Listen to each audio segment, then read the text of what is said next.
Good, happy, wonderful Sunday, folks.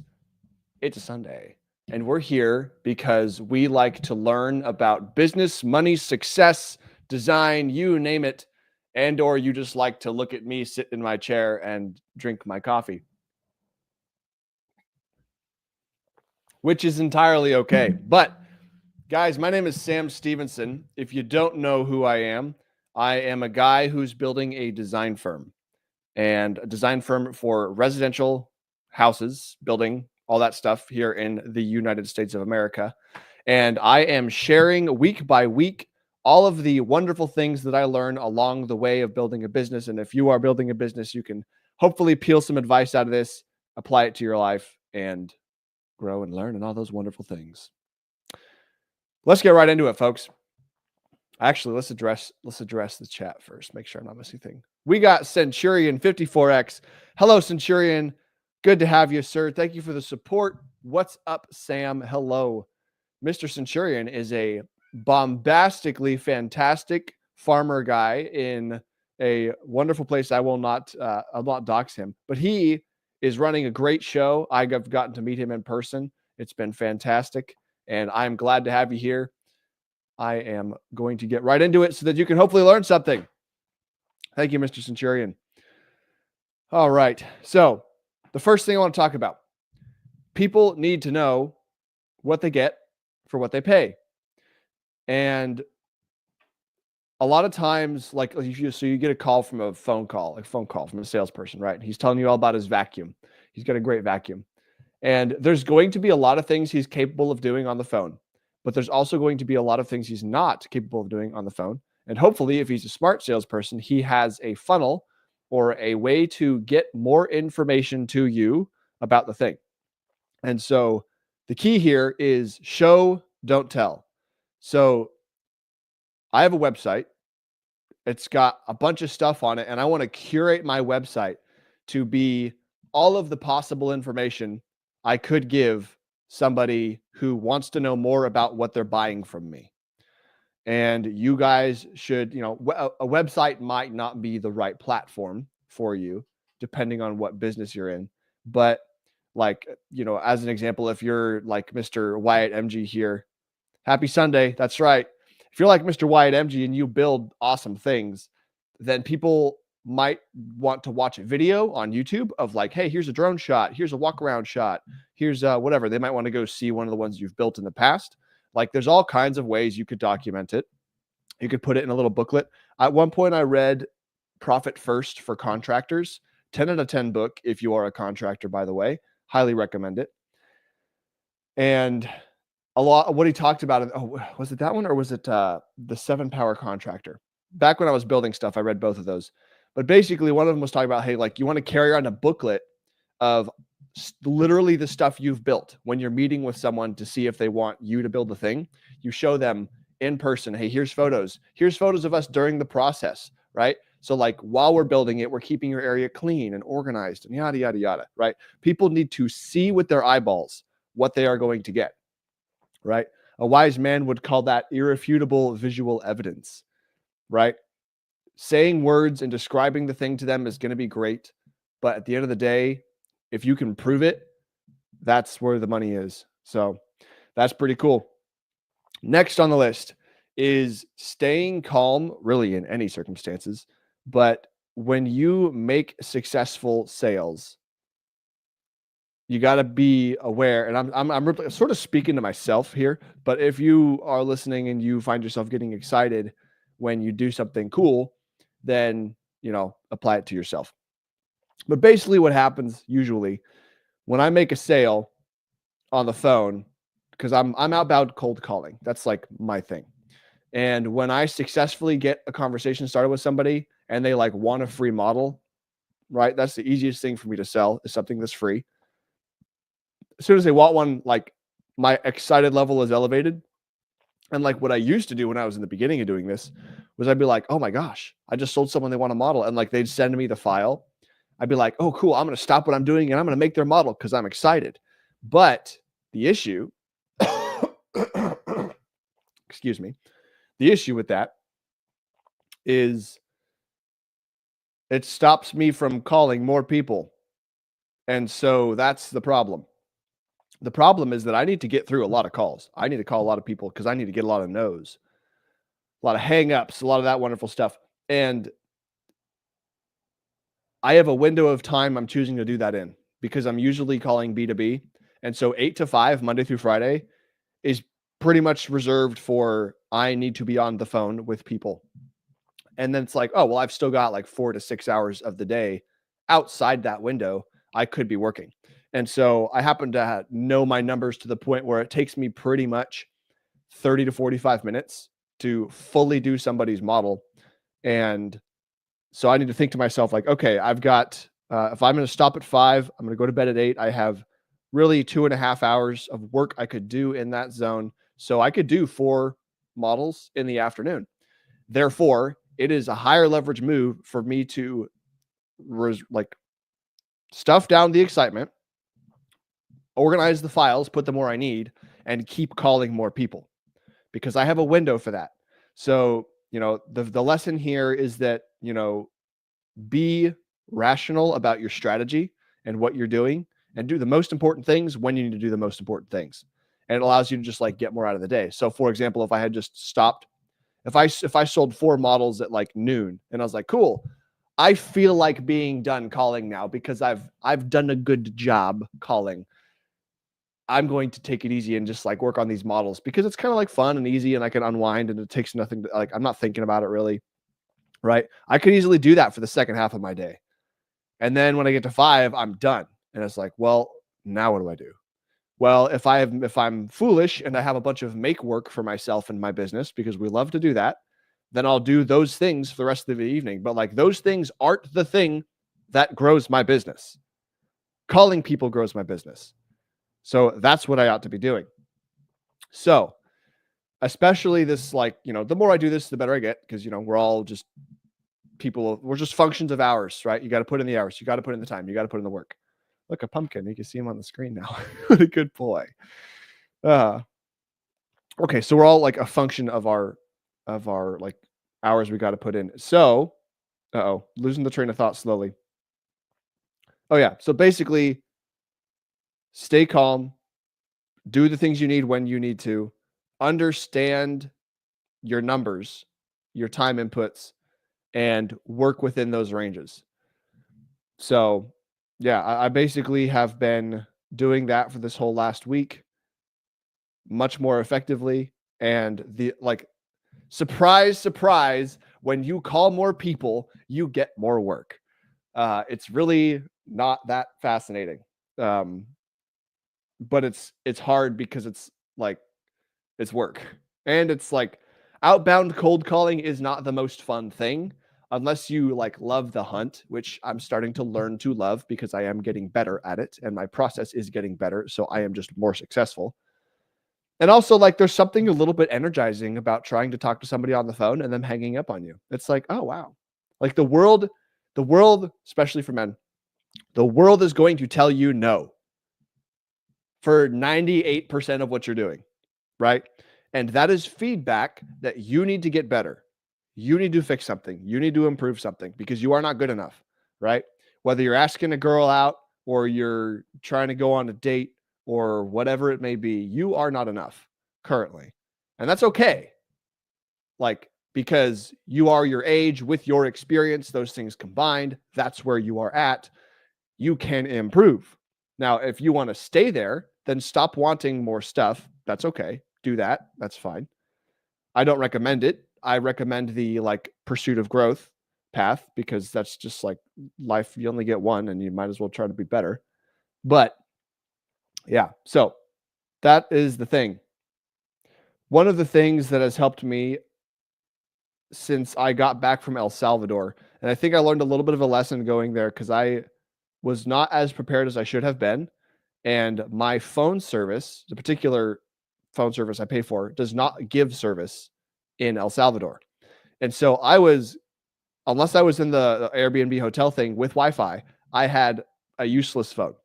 I could, calculate, I could calculate, like I got, as a joke, we were driving places and I would like get out my calculator and I would calculate how long to get somewhere or something. It was a sort of a funny thing, but it's like, it reduces the phone to being not this magical source of dopamine to my brain. And I was on the trip for, I think, 4 days. And so I learned a little bit of a lesson in there, like, what does it really mean to disconnect? And people can learn this if you ever do this. If you're like, hey, you know what? I'm going to detox myself from internet service, all that, whatever, like the whole internet world. When you do that, you realize, wow, like all the friends I have in person and the activities I like to do in person, all the stuff in my local world, like that is the real world. And we use the internet to be connected with people in many like faraway places. And that works when you travel and then you can do real things together. But it's very valuable to be immersed in the real world. So that's been something that I've paid more attention to as I got back. And I have pretty effectively like reduced my phone to being the tool that does the job when I needed to do the job and not this thing that I'm on all the time. So I've got my focus box. The phone goes in the focus box whenever I'm not using it. And then it's out on my desk whenever I'm cold calling. And so that's been very powerful. So I highly recommend. One of the benefits that comes from doing this was, excuse me,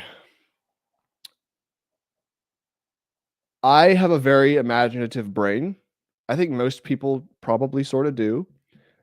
The difference is most people like, and I was doing the opposite of this, which is arguably not bad, but I was doing a lot of information intake, right? So if I'm like cooking or driving or whatever, like I either have an audiobook going or I'm probably listening to like your friend Sami on YouTube about cryptocurrency or, wealth or Hormozy or business strategy or all those things, right? And so I'm like constantly consuming information and like strategizing and I'm learning valuable things. But the main issue is that I don't need more information. I just got to do more stuff. A wise man this last week said on a conversation that we ought to all just do more stuff. You're probably just not doing enough. So thinking about it is not doing the thing, all that stuff. So do more. And train of thought. Mr. Pumpkin, help out. What's going on here? So I was talking about doing more stuff. So yeah, removing the phone. Oh, the stimulus. Yeah, the stimulus of information flow. So when you remove the stimulus of the information flow, it like your brain is going to think about something. Most people don't just like clean and zone out. Like if you're exhausted, maybe you zone out, fine. But for me, I happen to have a very, I don't know, like number crunching brain, whatever you want to call it. And so I had an experience, like you remove the information stimulus, you just turn everything off and have silence while you're doing your thing. One of the benefits I got from that was you have more time for your brain to imagine opportunities, right? So you could think about past cool memories, that's cool stuff. But like a lot of times people like to think about forward thinking, right? What does the future look like? What's imagining the future, right? I was making crepes the other morning and I like crepes. I like cooking. I like learning how to make new foods and stuff. And so one of the things that I was thinking about, daydreaming about, if you would imagine that, is like, man, be a cool life if I put all this time into learning how to cook and learning how to cook well, making good food for people. And then when I want to decide, when I have the cash flow and everything works out, that I can afford to flip over and start putting money into building my social life the way, like, I want a great social life. I want tons of friends and all these things. And like, yeah, money kind of like buys opportunities to make friends. Sorry. So go make money first. But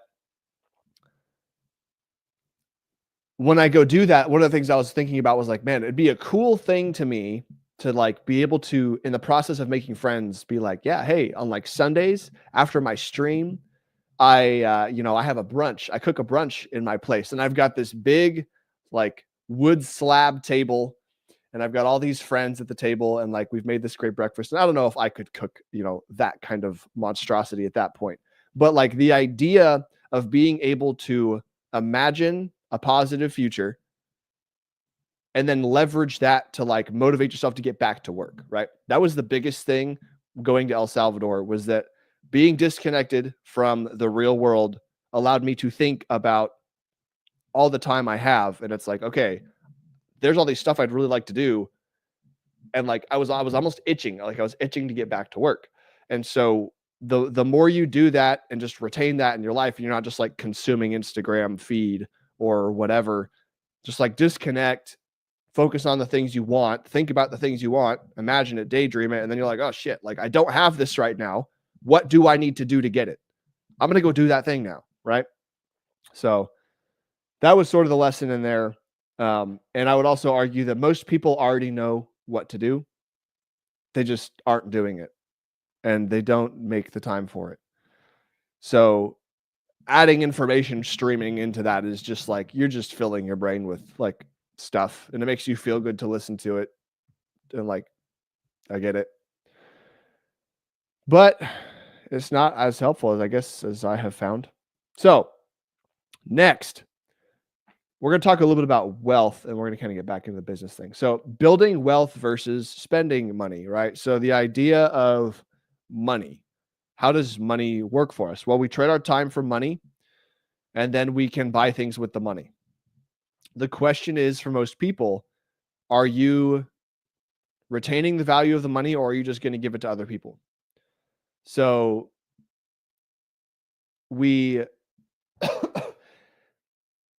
if you would like to trade your time for money and then spend the money to have a lifestyle you want, and you want to do that your whole life, great. Most people have some point where they're like, man, I would love to just not have to go to work Monday to Friday. That'd be cool. Like I could do so many things that I like to do, right? And so how do you get there? Well, the only way you get there is by stopping the spending or reducing the spending, or make a bunch more money and don't increase the spending, right? So the only way you buy your time back in the future is if you do not have to work for more money.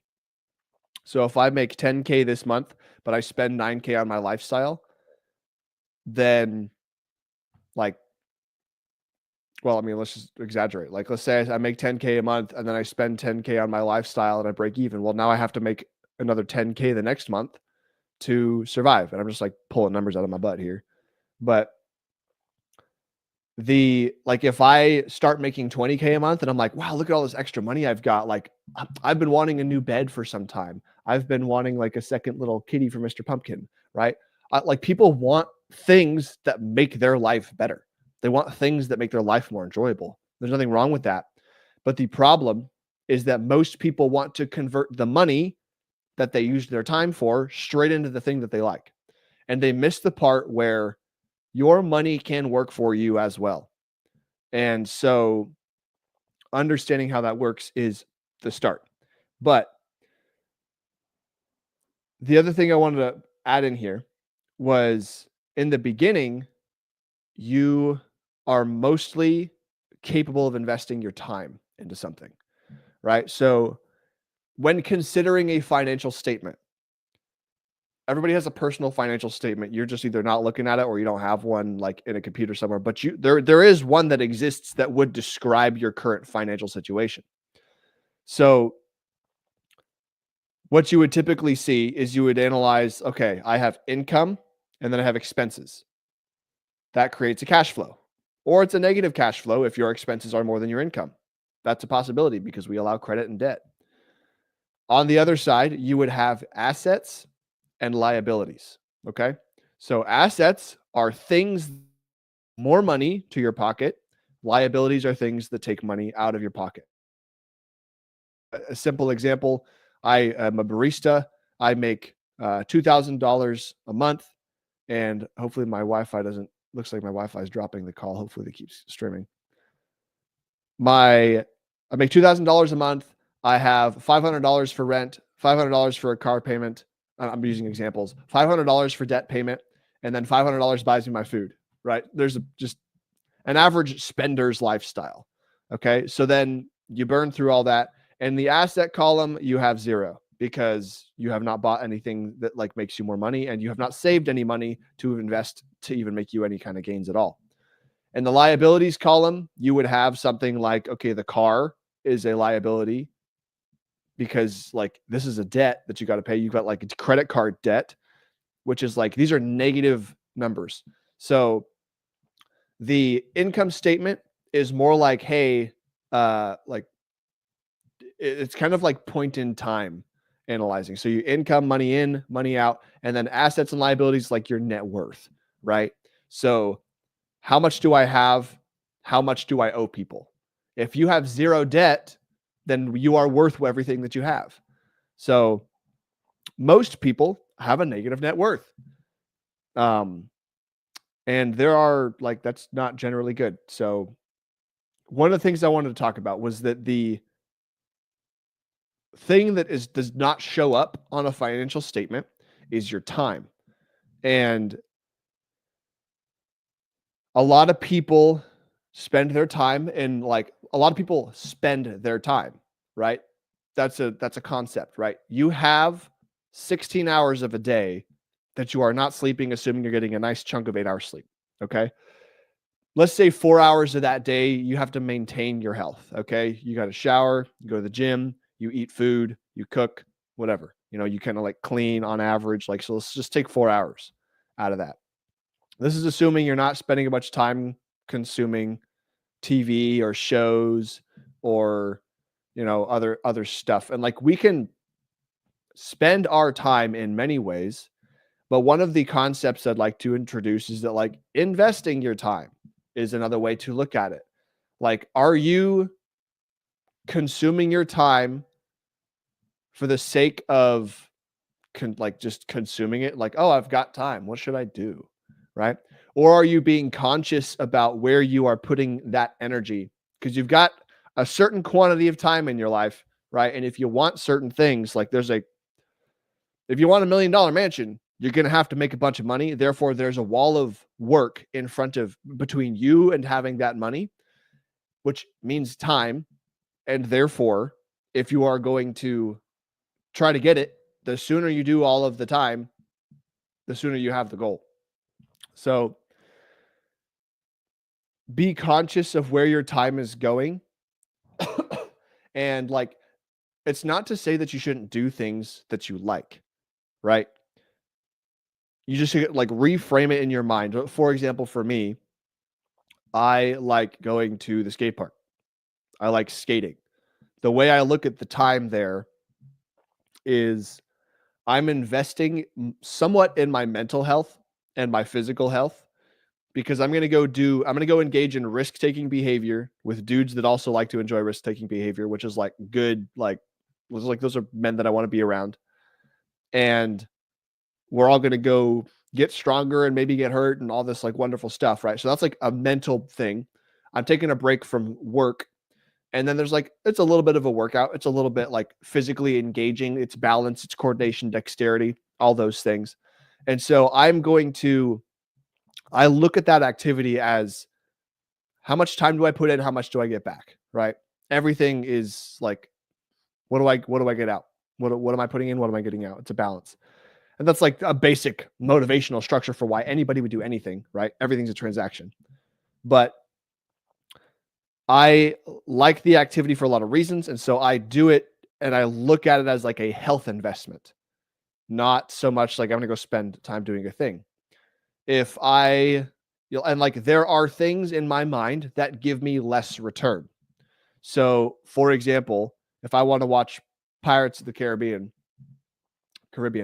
whatever the heck it's called, that is a thing I could do. I'm going to invest 2 hours or however long the movie is, and I'm going to get back a certain quantity of thing. And that thing might just be like, yeah, I'm relaxing, unwinding. I'm letting my brain like not focus on these complex things, low stimulus. It's like a good, fascinating story. It's entertaining, right? So I'm getting value out of it, which is the whole reason I'm doing it. That's why we do anything. But the question is like, how much value, and does that value point you in the direction you want to be going, right? If I watched movies for my fun thing every day for the next 2 years, I would have a very different physical like health. And that's not the goal. That's not where I want to be going. So I might still watch Pirates of the Caribbean, but I might do it like once a year, as an example, whatever. So have a direction you want to go in, and your things either line up with the direction you want to go or they don't. And then just be conscious of it. So you have time and you can invest it or spend it. And when you're younger, you have more time and you have less money. So you need to think about your time and attribute as much value to it as your money. So if you're a young dude and you've got like 30K saved up, you're doing pretty good. Let's say you have no debt. That's really good. And you can do a lot with 30K, but not when you're 40 and you've got like 20 million or whatever. You can do more with that money at that time because you're older and you're going to have less time, right? So in the beginning, when you're younger, you have to look at your time like it's your money, because it is. And where you decide to put it is going to give you returns on it or not. So I would argue put it somewhere where it gives you the best return. Now, I happen to be relatively young. I don't happen to have a lot of money. And so what I want to do is I want to spend most of my free time engaging in something that makes me smarter, makes me a better subject matter expert. It makes me like learn new concepts, learn new things. And then it grows and expands my capability to make more money, right? Because the money is the thing that I'm missing. So it's well, then I should make more because more is better always. So that said, your time can make a big difference. And so let's see, where's I going with that? Money buys time. Yeah. So basically, you're going to eventually get to a point where, let's say you're very productive and you're getting 12 hours of work out of every day. That's pretty good. 12 hours of productive, you're either learning something, you're improving, you're making the money, you're doing whatever, you're moving yourself forward. You are growing, you are advancing. That's great. And if you've gotten to the point where you're able to keep doing that consistently, then what's going to happen eventually is there's going to be things that are higher leverage money for time, and there's lower leverage money for time. And if the things that are lower leverage money for time do not give you leverage in other ways, then you ought to start finding ways to get more time in the high leverage bucket, right? So for myself, that would be, I'm running a design business, right? So I could be calling people or I could be drawing. Drawing makes me money. Calling people does not make me money, but calling people gets me more people that want to give me money for drawing. So if my 12-hour day, let's say Monday to Friday, 8 to 5, I'm calling.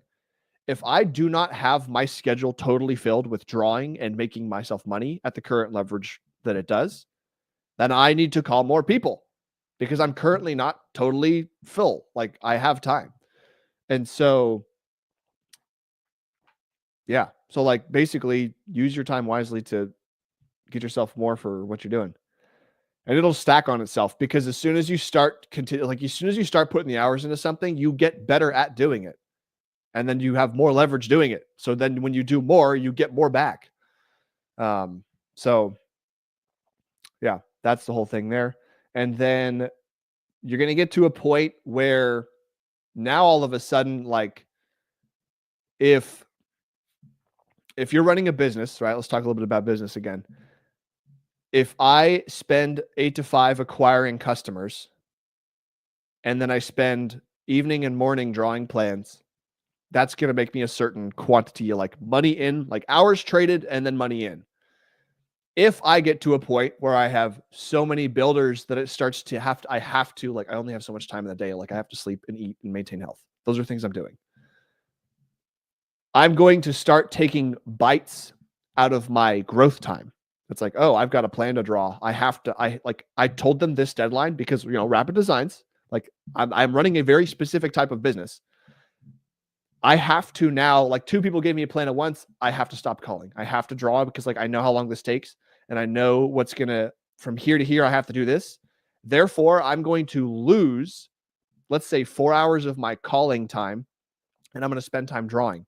Well, that's when I have to start considering how much money am I making calling and how much am I making drawing? And if I can pay somebody else to draw and I can invest 30% of my time in the drawing instead of 100, because now I'm like training somebody else. But now I've got 70% of that time back. And so now I could train in the evenings. The drawings still get done on time, and I could spend the whole day calling again, right? And you have to think about what is the highest leverage thing. Well, for if you're running a business, growing the business is probably the most leverage, like the highest leverage thing. For perspective, let's throw some numbers out there, right? I draw plans for builders specifically. If I gain a builder, and like this is repeat business, this is reoccurring business. If I impress a builder, they like what I do, they're going to keep coming back to me because they're going to keep building houses because they're in business, right? So on average, let's say there's a builder who builds 4 houses a year. Okay. Each house is an average size house. Let's say it's a $2,000 set of plans. Okay. So let's do some math. Inside 1 year, if that builder is on my team and he likes me and I'm his guy, his LTV, his lifetime value, right, for like that 1 year is $8,000. And let's presume he's not going to grow his own business, right? So that means if I get a builder, I'm going to add $8,000 to my yearly income, right? As a business, right? The yearly revenue. That doesn't mean that's coming home to me because I have a business to run, but it's relatively low overhead. So this is where like your acquisition, you have to understand your acquisition and how much time it's costing you. So if I'm cold calling and I spend a whole week, I spend 40 hours cold calling, I'm probably going to get through, if I was doing really good, I could get through like 50, like really, let's say I get 100. If I get through 100 a day, right, then I'm probably going to draw or like make free models for maybe 20 of those.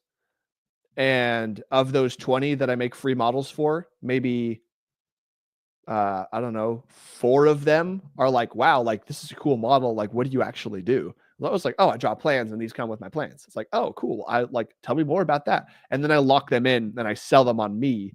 And they're like, yeah, dude, you're awesome. Like rapid, your plans are clean. Like you don't have all these problems. You're growing your business. You're thinking like you're clearly going somewhere. I'm sold on you, man. Like you're my guy. Okay. If I do that with 4 builders in a week, because I was calling and did all the work and sacrifice, then that is in 1 week, I added, let's say 8,000 so LTV on average, right? So $8,000 for 1 builder for 1 year, 8,000 times 4, math is hard, is $32,000.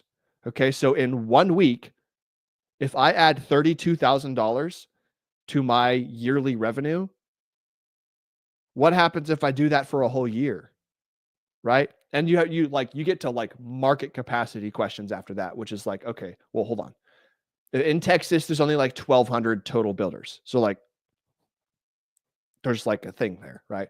Well, in the databases that I have, that's where my data is coming from. So what do you do outside that? Okay, you go to the next state over and you rinse and repeat, right?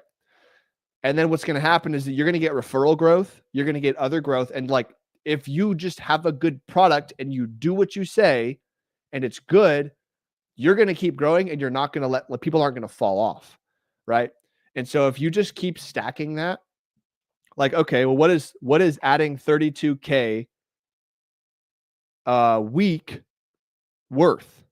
If I spend 40 hours a week, guess what? $32,000 divided by 40 hours is a higher pay grade than spending, let's say 40 hours to draw 4 plans. Yeah. Let's say you can take 40 hours total, gets you 4 plans. Each plan's $2,000. So it's either $8,000 for 40 hours or it's $32,000 for 40 hours.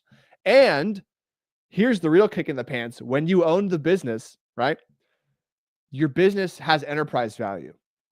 So if I build a machine, which is kind of why I started with cold calling, is because like I want to build a machine. I want a money printer, right? I want a way for me to train and build a system that keeps bringing me more builders, right? And I have to do it all right now because I'm starting out. But check this out. I could draw 40 hours a week, make 8K. And look, again, I'm just pulling numbers out of my butt. I could sell 40 hours a week and make 32. And on top of the 32, my enterprise value as a service business, let's say, is 3x my revenue. Okay. So what that means is if a bank is going to look at my business for like loan value or whatever, like what does the industry value my business as? 3 times the revenue. And the best part is your enterprise value is tax-free because it's theoretical value. It's not money in my bank, right? And so in 1 week, if I added 32K, then math being hard, 96, okay? So in 1 week, by choosing to call instead of draw and do other stuff, I have added a theoretical $96,000 of enterprise value to my asset list, right? So now, if I wanted to like play the wealth game and I want to keep my money from being taxed, which is what wealthy people do, then I'm going to say, oh, well, how about instead of like, buying a car or whatever, like just an example, it's like I could go to the bank and say, hey, bank, I have a business that makes this money. It's worth 3x this. Let me get a loan for a car and just take out the like against the value of my business. And they're going to see my business. They're going to want to know all the business numbers, right? That's where it's my job to run a very healthy business. And they're going to be like, oh, shoot. Yeah, dude, this thing's worth like, 1 million. You're good. Yeah, bro, let's get you a loan for that $30,000 car, right? And now I have the car. I didn't have to make 30K and then get taxed on 30K to buy the car. And I'm writing off the interest payment as, like taxable expense, especially if I like buy the business a car and then everywhere I go is for business anyway. So like, it's just money on money on money. So you have to think about this if you are running a business. Growing the business is probably the highest return you can possibly do. So it pays to systemize. It pays to think about where your time is going. It pays to have the discipline to call 8 to 5 and then work the other 4 to 6 hours of your day or 8 hours. Like it depends on what you're willing to sacrifice. And those that are willing to sacrifice and just grind through that mess and build the system are the ones that are going to like take off. Right. And that assumes that like, you don't ruin it or don't mess it up, right? So, one out of every, I forget the numbers. 4 out of 5 businesses fail within the first 5 years or whatever the numbers are. Like most businesses fail, okay? And so I have failed at least 4 relatively real businesses before this one because I got to a point where I didn't know what to do. And I was like, and then I acted and I picked the wrong thing to do and I was wrong. And so like, hopefully I've learned at this point enough lessons that it's like, okay, if I do this, I can recover. And this is where personal financial responsibility makes a huge difference. If you have a very low personal risk in life, you can take massive risks with your business because it's like, oh, if I live somewhere that's paid for and I have a tiny or no car payment, and I live relatively like simple. Like I didn't buy myself 5 new cats because I like cats. I didn't buy myself that fancy $5,000 king bed. I didn't like buy. Then I have like, let's say I can live on $1,500 a month. I can live on $1,000 a month. I can afford to like, and let's say I have 30K in a bank. I have 30 months of life that I can make 0 money, which means I can push that money to other people and not lose them. Let's say I grow the business, economy tanks, right? The business has a cash pool. And if I happen to have grown a business and I've helped people learn about money inside the business and they live risk-free or low risk, then the whole business can survive and just stay in business during like a economic downturn, right? And like, that's how you can reinvest in your people and then like spend on education and all this stuff, right? You can keep the people, and the people are the true asset of the business. Like my machine, a design firm is going to be built on people who are very smart, that understand houses and they understand construction. And the only way to get there is by investing a lot of time and money into getting them to that point. And so they learn my system. They learn like it's service, right? And so that's all part of like Toyota Way and all this other stuff. But, I don't want to get down a rabbit hole, but basically, yeah, understand how that all ties into like your wealth building and stuff like that. I kind of went on a little tangent there. So what do I got? On the subject of business, we have AI software. All right, so back into some of the more technical stuff. I'm gonna take a drink of my coffee here. All right, so AI software is a thing that's coming out. I currently really don't. I use ChatGPT for a little bit of like data processing, but I don't use it for a lot. A lot of what I'm doing is very like, I don't know how AI would do what I'm doing. It can do a lot of things that are very similar, but AI doesn't play a huge role in my business currently. It will probably start playing a role for like the small tasks, like the office managing tasks, all that stuff, because like that's stuff that people can program and figure out. But currently, not much. So there are people that use it for, there's like some AI programs where you can like basically build out a house. It'll like make a cool video and all that stuff. I can make a cool video with my own software manually. I did some research. I'm starting to do some research on figuring out like how to do that. The balance of like, hey, do I have a screen call with somebody and then walk them through the house? Or do I make time to make this video and then just send them the video? They can watch it on their own time. Because I recently had a project where I didn't get burned, but I spent twice as much time in the project as I should have, simply because the customer, and fairly enough to them, I'm here to provide the best experience, right? So I had like 3 or 4 calls where they wanted to just keep going through the house. Like, oh, that was really cool. Can we go through it again? And it's like, hey, wife, come over here. Like, let's watch this again. It's like that, like, that's really like, I learned a very valuable lesson there. And I provided the high level of service, but the lesson I learned was that people are really capable of taking a lot more time away from me than I need to be aware of this and not give them this much time. I need to give them the same value with way less time to me. So like producing the video allows them to watch it as many times as they want, but it costs me and it costs the business time to like tie up the computer. Because what I figured out while I was messing around with this last night, if I make a rendered video and all this stuff, right? A picture's worth 1,000 words. People love renderings of inside the house. And for those that don't know, when you're building a house, you don't know what the house looks like until it's built. And so we use software to show like, hey, here's the plans. Well, if you don't have a good capability of understanding 3D space, you're not going to be able to look at the plans and then visualize what you're getting.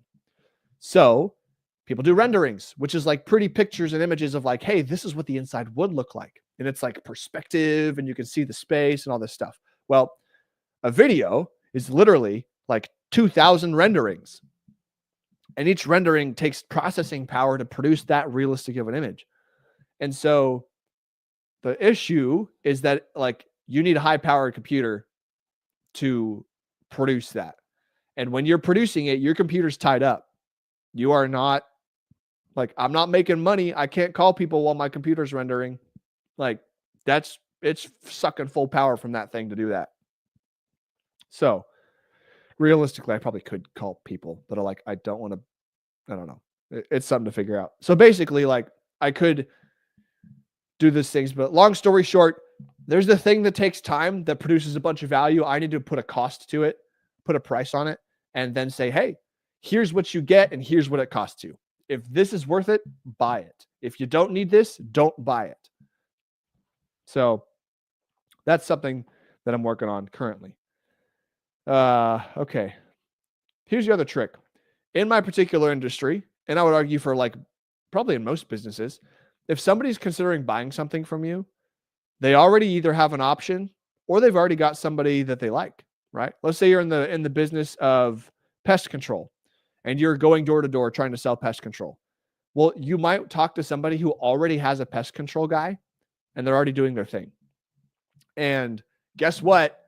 People like doing the thing that they already know how to do, because doing anything else requires effort and time and thinking And that's, oh my God, don't want to do that. So there's a big barrier to overcome when you're trying to step into taking, like, basically not taking work from somebody else, but like being the better thing. You have this huge risk to overcome that if they change what they're doing, it will be better, right? That's what like sales is for. You have to learn all the skills that come with helping someone understand and get through the emotional difficulty that is trying new thing. So in my industry, I would say most people probably have like down payment. So if someone's going to buy plans from me, basically what happens is I'm going to do 80% of my work before they see anything. And then when I give them the thing, guess what? They now have a thing that they can walk away with and not come back to me and not pay me. Therefore, what I like to do is 50% down payment. Okay. You're going to give me half of the money, half of the price of the thing. And I'm going to do, so like you're at risk, right? You're at risk of losing that money. Now, are you really at risk? Because I have a website showing a whole bunch of proof of who I am, what I do, and all these people who like me, right? So my job is to reduce the risk that they're like, oh, okay, like I'm not going to lose this money. So my job is to reduce that risk. Your job, if you're running a business, is to reduce that risk. If you have down payment, if you have all that stuff, right? But on my end, like, now it's different. B2B is different than B2C, right? If I'm selling to a consumer, I have a huge risk because they have nothing to lose if they take my money or if they take my product and don't come back. What am I going to do? I could sue them in small claims court. But again, let's talk about time value to money. I could find a lawyer, pay a lawyer, spend a bunch of time, argue my case, or I could spend a week, 40 hours and add 30, or I could add $96,000 of value to my enterprise. Like, time value money here, right? So basically, I want to reduce risk on my end. And that just means, hey, like my costs are probably going to be covered. They pay me 50%. Like I give them a thing. If they don't come back, which has happened, then I still made a little bit of money. I'm okay. Like it's not the worst thing in the world. But like now I lost them. Now, and when you're doing B2B, it's different because like businesses have reputations. And businesses that have bad reputations, they go out of business. So people are incentivized to not lie and not take people's money without the thing. I'm probably not going to remove that down payment to avoid that risk thing, but I'm just going to spend a whole bunch of time trying to basically, one, make more options. Because if I have a bunch of options and one builder says, I don't want to work with you unless you give me something first without me paying, like that's how I'm used to working. It's like, oh, okay, then we just won't do business. And if I have enough options that I'm okay saying, oh, okay, we just won't do business, then everybody wins because they don't want to do the thing. Fine. That means they weren't the right customer, right? You're not trying to sell everyone. You're trying to sell the best ones because the best ones give you the most money for the least time and they're just the best to work with, right? So abundance, it's the abundance mentality, people, right? And the only way to really build that abundance mentality is have true confidence that you can not take their money and next week go make a bunch more, which only comes from having real options. And guess what? When you make cold calls for 40 hours a week, you learn very quickly that like, wow, I have a lot of options, right? There's so many people. So, the same can be applied to dating if you want to go down that rabbit hole. Let's take a quick break here. Quick break and address the chat. What do we got? We got Mr. Eugene. Welcome, Mr. Eugene. He was learning Frame It Friday, 7:30 p.m. He was on the stream. He was learning about framing. We had a little special one last time. Cool beans. Thanks for sharing. Excuse me. You are so welcome, Mr. Eugene. Good to have you on the show. Thank you for the support and spending your valuable time on here. Agent J, Mr. Agent J of the DGen Roundtable. Folks, if you don't know about cryptocurrency, you are probably missing out. And so you ought to go check out the DGen Roundtable so that you can learn about cryptocurrency the right way, get really high value for your time, which is what we're literally talking about. ROI on time is high on the list of priorities. So if you want to know how cryptocurrency can make you money, then go to the DGen Roundtable. Check them out. Awesome. Mr. Agent J is running a business as well. He is a smart businessman. So where was I? Okay. Ooh. So one of the things that happens, right? So if you call a builder and they're like, "Hey, my risk is high. Like I've got a guy I've been using for 20 years and he's good." Like they're just not in pain. And if you take it back to Hormozy's value equation and all this stuff, like for me to sell high price with a super low cost and make a huge profit margin, one of the qualifiers is that they have to be in pain. They have to need what I have. If they don't want it bad enough, it's literally not worth it. And like that's okay because they're just not enough pain. It's like, bro, go use that old dude that's been drawn and taken a month to give you plans. Go use him, right? Like maybe you just need to lose those 5 customers because your designer took too long, right? On the flip side, if I call some builders, they're literally already in pain. They're like, man, I lost 3 customers last month because my freaking designer was too busy. He took too long. It's like, oh, bro, hey, I got you. We do 24 to 48 hour turnaround stuff. Like, stop using him. Come over here with us. Be on our team, right? And that's where I can sell because they're ready. They are ready for the solution. They're in enough pain. So, one of the things that's cool about Rapid Designs, by the way, that's going to be different from most other designers. The more I talk to builders, the more I learn like the pattern. It's like, oh, here's how this works.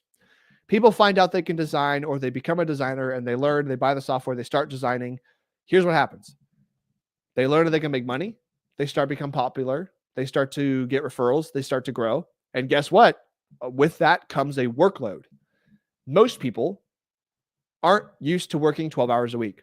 And most people probably aren't as familiar with Hormozy and his strategies for growing a business.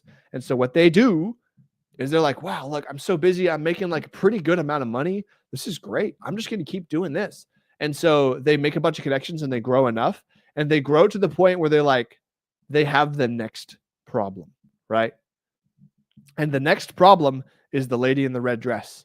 It's the, like, I don't know how to beat the boss of I'm too busy. And so I'm just going to start telling people that it takes longer. Because maybe that's their goals. Like if they don't want the Lambo and the garage of 5 cars, like if they don't want all that stuff, like maybe that's okay, right? There's nothing wrong with that. If they want to like spend their time like making good amount of money and then they have a nice house, they have a car, like everything's paid for, they're building their wealth their own way, then there's no reason for them to step into the world of growing that business.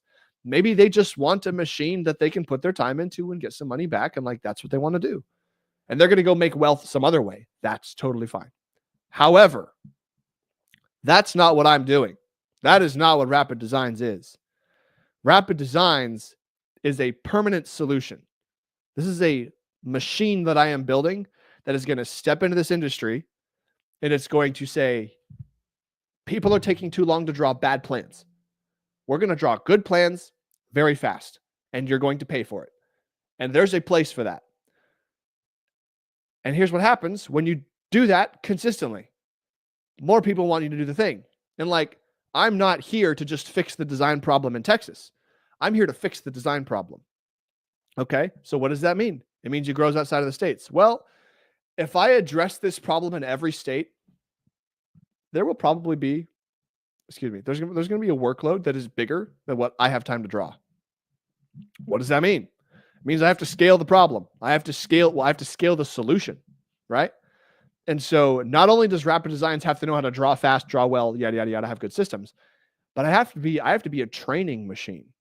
I have to have a system to get people up to where I'm at, to where if you want to make a bunch of money and like get the returns for the time, I've got a machine, I have an economic demand, and I have a system that I've used to make the money. So if you want to learn and you want to come be a part of my machine and like step up in those levels to like make the money the way I made the money, then come on board and train, be part of my system, be part of my world. That's part of the reason that I stream, right?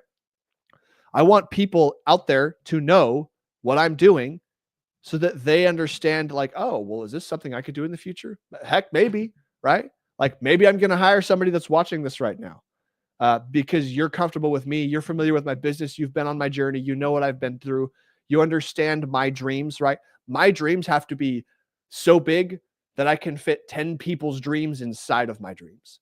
That's the whole way this works. And in my opinion, business only exists if business is growing.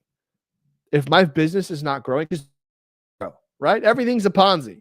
Everybody wants to grow. Everything needs to inflate. Everything needs to expand.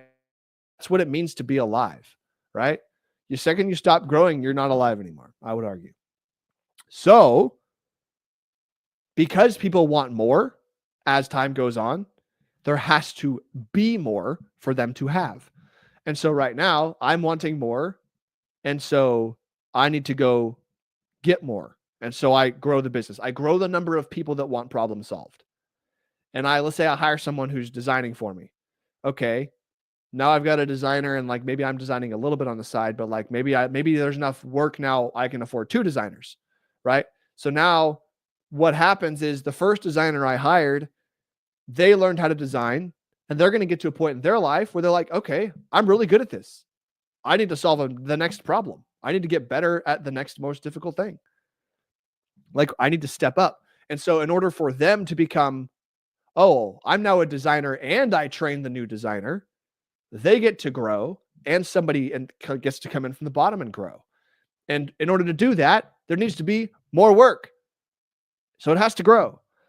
And so the owner of the business is ultimately responsible for maintaining the growth and maintaining the strategy in the right order, prioritizing the right things so that you don't what I don't want to do is I don't want to go out there. I don't want to sell and have 1,000 builders that want me to draw plans right now. That would be bad because I could not keep all of them happy, and therefore my reputation would go down. And so what I have to do is manage the cash flow and the risk and the training and like my own personal life to be like, okay, in order to grow this fast, I have to have 12 hours every day to put into this machine because I got to train somebody. I got to call more people. I got to do this, do that, do the thing, right? And like, there's going to be a point where I probably stop calling, 8 to 5. Like, you don't want to grow the machine if something's broken in the machine. But you can stop growing the machine and fix the part that's broken. And then you're like, okay, you just fix the next thing that's stopping you from the growth. Okay. So if I am at the point with myself where I'm drawing all week, I probably have a very, very healthy cash flow. And now I've solved the money problem. I can afford to take a big risk, but now I'm not growing my business. Like the growth isn't the problem. The problem is I don't have enough time to draw. So now in order to keep growing, I have to bring somebody in to keep up with the flow so I can keep growing again. So you just solve the next problem. And right now I am not drawing. 80% of my time is not drawing. It's enough that I'm here. I'm still streaming. I still have my apartment, right? I'm still making money. So it's enough for that, but no. We could do more. So, excuse me. So that said, people are in pain, blah, blah, blah, blah. Okay. So here's where it's important to this comes back to opportunity cost. Opportunity cost is probably one of the most expensive things in your life, and you're probably not thinking about it. If you want to make $1 million a year, how much does it cost you this year if next year you don't know how to make $1 million? Well, you don't have $1 million now. So it costs you $1 million to not know. That's the ignorance tax.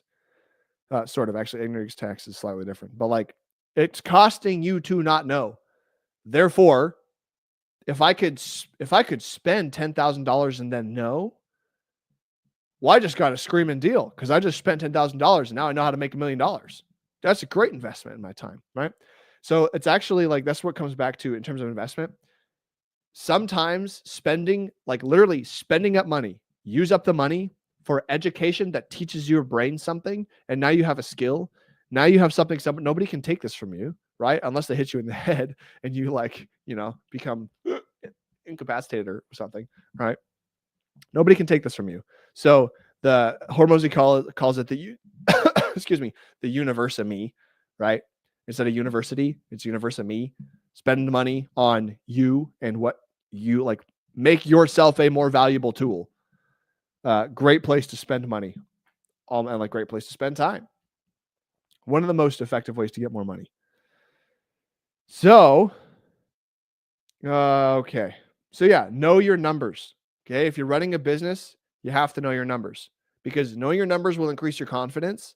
Like I'm very confident telling builders, hey, 24 to 48-hour turnaround. Why? Because I know the workload that I currently have. I know the number of builders that want work with me. I know how often they build, and I know how much time it is going to take me sitting at a computer drawing lines. So I can say, hey, price, time, confidence, result. And that makes me better at selling, which makes me better at growing. Okay. Know your numbers.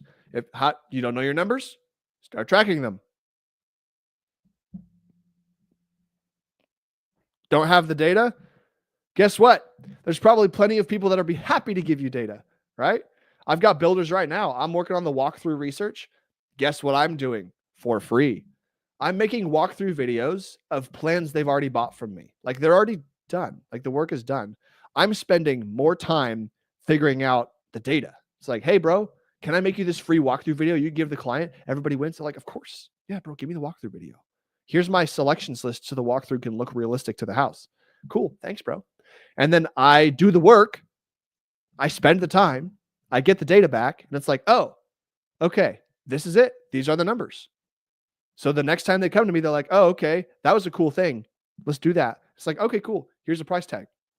Does your customer want this? Do you think the value is this? Can you sell this to the customer? Do you think they need it? Do they think they need it? Right? You got to do the work, get the data, get the confidence. Right? If you're not confident, you just didn't do enough. Very simple. Do more. You just got to do more stuff. One of the things I'm dealing with currently is the Washington number. Before I step outside of Texas, what I'm probably going to do is go back through, because I'm getting my cold call system is an 8-day system. That's like, hey, first day, call, text, email, second day, call, third day, text, fourth day, call and email, whatever. It's just like just different things. So like makes you seem kind of not like annoying. It just mixes it up a little bit. But there are some people that get all the way through that list, and I was not able to have a conversation with them. And the cold call system is designed to get the information in front of them so they can make a decision. The best way to do that is to have a phone call so you can talk and figure out. It's like, oh, you just don't actually want the thing. Great. Disinterested. Let me call you again in 6 months when life's different. Maybe you want it then. Who knows? But that's the machine.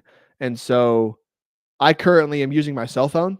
I did pay for a month of the phone burner app, which is designed for outbound cold calling. Like, it records your calls. It puts them in order. That's not as advantageous for me. The only benefit I get from that is the easy recording that's automatic and the wrapped area code. Those are the two benefits I get, because I have, let's say max, I have 1,500 leads in Texas. That is a very small number, right? If I had 1 million leads, because I'm trying to sell toasters, everybody can use a toaster. Excuse me. Well, almost everybody can use a toaster. So phone burner makes sense to sell that, because I need to burn through numbers. I need to burn through them. I need to get people on the phone. Hey, you want a toaster? No? Great. Next person. Toaster? Great. I have a very small quantity of leads relative as a business, to what I could have. Therefore, I need to spend maximum effort, maximum value for every single one, just because I have so few. So what that means is I'm calling them with my cell phone, one, because I want it to be an iPhone number, right? I need them to see the blue text. I want them to see that oh, this is a real person, because that increases my closing. That increases my effective contact percentage. If you have an iPhone and you get a green text that's some clearly marketing email thing, you don't care, right? But if you get a random iPhone text from somebody that's oh, they shared their contact so I can see their face and I can do this, that, and the other, oh, they sent me a video, oh, this is a real person, I'm going to at least consume this, or you're more likely to consume it. And we have to do all of these little things so that we get more leverage out of all the calls and all the contact we make. But at some point, I'm probably going to go back through for a month at the phone burner again, so I can use phone burner and a wrapped area code to match the builder's area codes so that I'm more likely to get them on the phone. Because if I can get them on the phone, I can offer them the free model. I have a better shot. Increases the percentage, yada, yada, yada. So, oh man, this is a lot of talking. This is great. Hopefully you guys have learned some stuff. Okay, so next, quality control checks. Very valuable. People love, what was I saying? People love knowing that they're going to get a consistent product. Quality assurance is for consistency. So one of the lessons I'm learning as I am drawing and doing all this stuff and I'm making these free models is I get to see tons of other designers' products. By definition, if I'm making them a model and I didn't draw their house, somebody else did. So I get to see those plans and be like, oh my gosh, not only do I get to just see them and the style they draw in, but to recreate the model, I have to draw all the walls, and then I have to be able to read the windows and doors and plate heights. I have to understand the structure from their plans. And people mess that stuff up all the time. Like I would say a solid 60%, 40 to 60% of plans I get have a mistake written into the plan. It's like the elevation has this huge window and the call out on the floor plan says it's a little 2020 window, right? It's like stuff like that. It's like, oh, which means there's room in the market for a value add here. Okay. So if I draw plans and I put something in my system that says, hey, before the plan goes out the door, we're going to print out on paper and we're going to check, does the elevation match the floor plan? Right? Now I use software and I have a very specific system that's designed for those things to not even happen in the first place. But if I can layer something on top of that, that takes an extra, 5-10 minutes, then, and I like have my accuracy percentage goes up to like 99.9999999, then like I have a better product than everybody else, period. And I can now document that that's what we do and show people like, hey, not only do you get the plan, but look, we check the whole plan every single time. And that lowers the risk in people's heads. And it makes them more confident that they're going to get something that is what they want. And it's what they like. It's just more value, more money, everybody wins. All right. So window and door labels, that's the thing. I also learned hey, if you're going to build a custom house, you're going to do anything like this, this is for you too. Okay. Don't put recessed cans in a small ceiling area too close to a fan, because as the fan blades spin and it passes over a can, it creates a shadow. And so basically, if you turn the fan on and you got the lights on, you have a like flickering room. It's a flashing room. And it like basically like messes with your brain. So don't do that. Make sure the cans are far enough out that you don't get that effect. And if your room is small, don't put cans above the fan. Either don't have a fan or do a fan with a light. So there's some free knowledge for you. Oh, I got more free knowledge. So I've been working a lot with my plumbing plan lately, trying to make the best product for plumbers to understand like how they're doing the slab. And the most information you can give is like, hey, make sure they know where the vanities are in the bathrooms, right? The sink. They have to know where the sink stops, and they have to know where the tub stops so they can center the toilet drain. Or on the slab, you just give them the dimension, hey, this is the center of the toilet drain. This is where it was anticipated to be. This is center.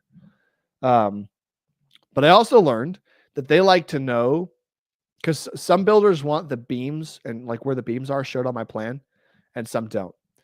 And so they like seeing where the beams go on the plan, because what they don't want to do is they got to figure out where the pipes are going to run for sloping and all their stuff, right? They don't want to run a pipe in a beam.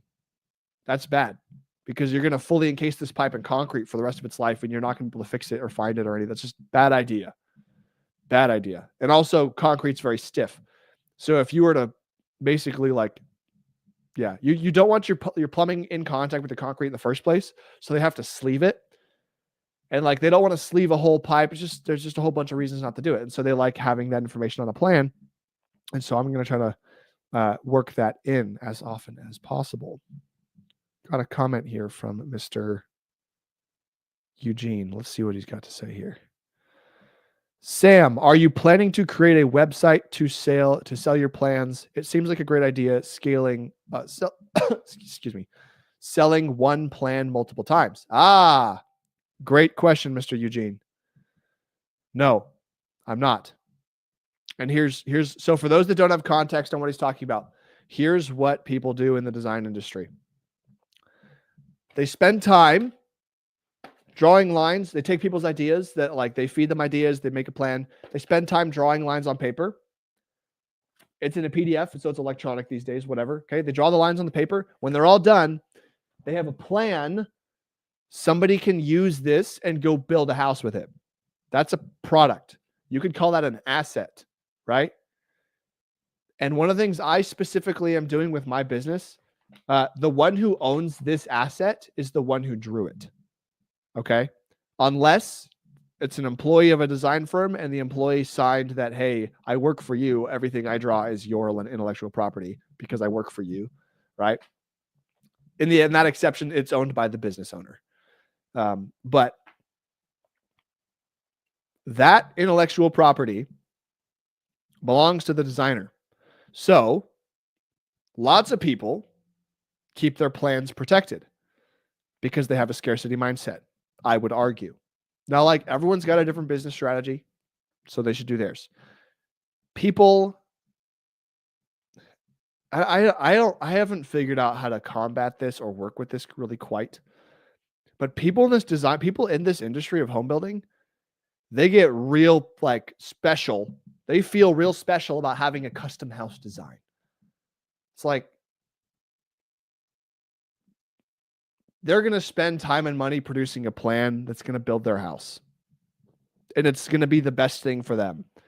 And they basically think to themselves, I don't want anyone else having access to this plan. No, this is mine, my plan. What are you going to do? You're going to build it again? How does it make your life worse if somebody else builds the same house? Like, okay. Like literally, it's a scarcity mindset thing. They're going to take your plans. Like, let's say I someone comes to me, they get a custom house design. I put the plan on my website. By the way, I have plans on my website right now. People paid me to draw, and the whole plan in PDF is on the website. You can download it and use the construction set to go build your house. Okay. You'd have to figure out the site plan and stuff and like adjust for code, but the whole plan's there. So my take is you did not pay for your own special plan. You paid a company like Rapid Designs to put lines on paper in a way that solves your problem exactly how you need it right now. Do you want the problem solved? Yes or no? Do you want us to solve it? Yes or no? That's it. You're not buying an asset. I'm not producing an asset. I'm a service business. I am paid to put lines on paper. I'm not paid to sell you paper that I've already put lines on. And like the problem, like here's what people do. Here's what people actually do. If I were to say, hey, I'll sell you this plan for $200. Or, people sell these things for thousands of dollars. They say, oh, you want my plan? You want my copyright? You want to use it one time? I'll let you use it one time. But you got to pay me $2,000 for a PDF that already exists. That's costing me $0 extra. Yeah. So ask me how I feel about that. So yeah, like, no. I'm running a business where time is consumed and software and systems are consumed to produce a product that solves a person's problem. What I'm not doing is taking problem already solved and trying to resell it, because I think it dilutes the value of what I'm doing. Really? Like, because here's the logic. Somebody could literally come to me and say, Oh, you're going to charge me $5,000 for this set of plans? And then you're going to go sell it to somebody else for $5,000? Well, how about you just charge me $2,500 because you're going to go sell it again to somebody else? You're going to go make more money. No. Like that ain't flying. And maybe I'm just being like industrially unwise. But that's my thing. So if you want to go be special and think your plan's going to be different, like that, and like at the end of the day, everybody's plans are the same. Okay? You draw hundreds of plans, nobody's house is custom. I promise you. Right? Everybody thinks it's custom, and like it's custom in the sense that you are getting a product that specifically solves your problem. That's the whole point of building custom. The point is not, I want to have a unique house. Now, if you're a super duper billionaire, whatever, and you literally just want a house that nobody else has because scarcity, and you just like bragging rights, okay, do you? But all the rest of the normal people in the world that are building like, $10 million and less like houses, guys, they're the same.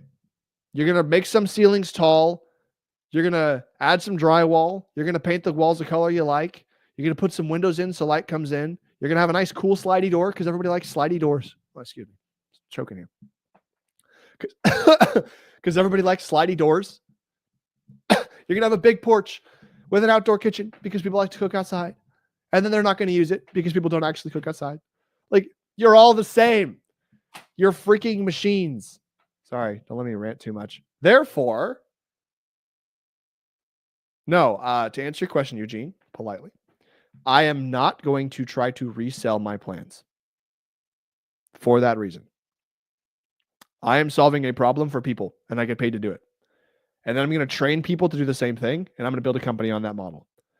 And when builders want to, like, look at it this way. Look at it this way from like an abundance perspective economically, okay? If I can successfully run a business and get paid to draw and afford to give away my plan set repertoire, I can afford for people to download that for free. Guess what? All those people that do that, they weren't going to pay me anyway. They were going to go to my website and take let's say I only showed a marketing floor plan, which doesn't have dimensions, doesn't have window sizes, doesn't have door sizes, right? You can't build with it. They're going to do what everybody else already does, which is they're going to take a screenshot of they're going to download it, take it to a designer and say, hey, I want this house, draw this. Your intellectual property rights are like, they're only as useful as you are willing to sue people for the intellectual property, which takes you time and money. Okay? You could be spending your time and money growing your business and solving problems for people in the world. People are so caught in their lack of abundance. It's silly. Ever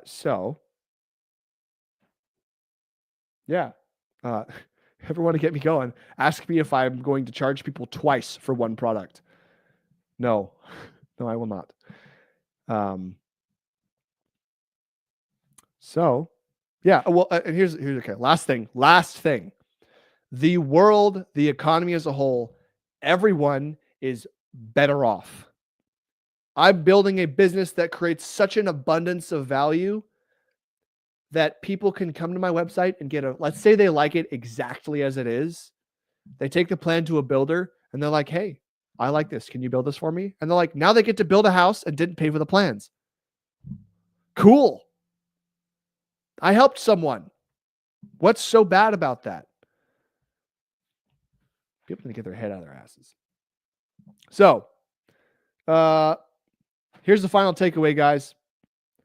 There is a quantity of work that you have to do to get to where you want to be.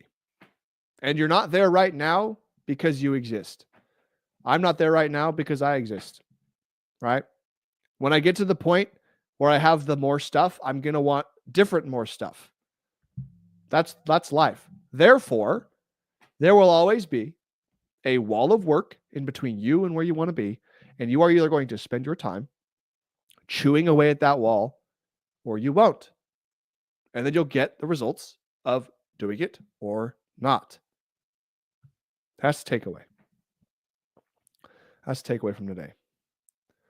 Got another wonderful comment from Mr. Eugene. Got it. You are a custom product focused. What I understand is what I understand. It's just a different niche. Yeah, absolutely. Absolutely. Some people are in the business of like buying prefab plans. Excuse me. And making prefab plans. Like, how do I make, oh, there we go. There are companies like the, americaplans.com or whatever, like free house, like houseplans.com. Perfect example. They probably have a business model of, we have a bunch of designers and we just keep them cranking. We just crank out raw house plans. We literally invest money to have the plan exist, and then we try to resell it online. That's their business model. That's fine. That's because that's how they've designed it to work. My business is based on my ability to have a system where I draw and I customize. So yeah, that's a great point, Eugene. Very wise. I am a customized specific draftsman. Like that's the niche that I fill, is people have a thing that's almost what they want and they need a thing that they want on paper. So I do that very fast. Awesome. Folks, thanks for coming on. Thank you for spending your valuable time watching today. This next week, I'm going to be doing more of the sales during the day. We sell by day and we draw by night. I'm going to do more of that. And we're going to make this show move on the road. And I'm just going to keep the machine cranking because this is fun. This is cool. And I'm building relationships with people and I'm solving problems along the way. And if you have a boring life, just start solving problems for people. People will like you. It's just like, it's a great thing. Get out there, solve people's problems, help people out. It's a win-win-win-win-win. And you can make money doing it eventually. So yeah, we'll do that. We got the hangout on Tuesday, 7:30 p.m. Central. If you want to meet me and speak to me and ask me questions and talk to some of the other guys that are closely involved here with Rapid Designs, then come on the call, hang out. If you want to know where to find it, go to my website. Yeah, there's multiple links. You got to click here, whatever. Go to my website. On my website, there is a link to join the community. It's a Telegram community. That's where I post the links for joining the Tuesday call. So if you want to join, you want to come say hi, you don't have to, we do 7:30 to 8:30 p.m. Central Tuesday nights. You don't have to be on there the whole time, but if you want to come pop in and just say hi, be like, oh, face to name. Cool. Good to meet you, man. Love to see you in there. And then Frame It Fridays, of course, Friday nights, 7:30 p.m. Central. I break down structure and I get nerdy on the engineering of stuff. And so if you want to understand design from that perspective, go check it out. Fridays, 7:30 p.m. Central. Otherwise, folks, that's all I got. Thank you for joining me on this wonderful Sunday. It's time to get back to work. I'm going to stop streaming and make some things happen. And hopefully you guys do the same. Make this Sunday a good, valuable Sunday.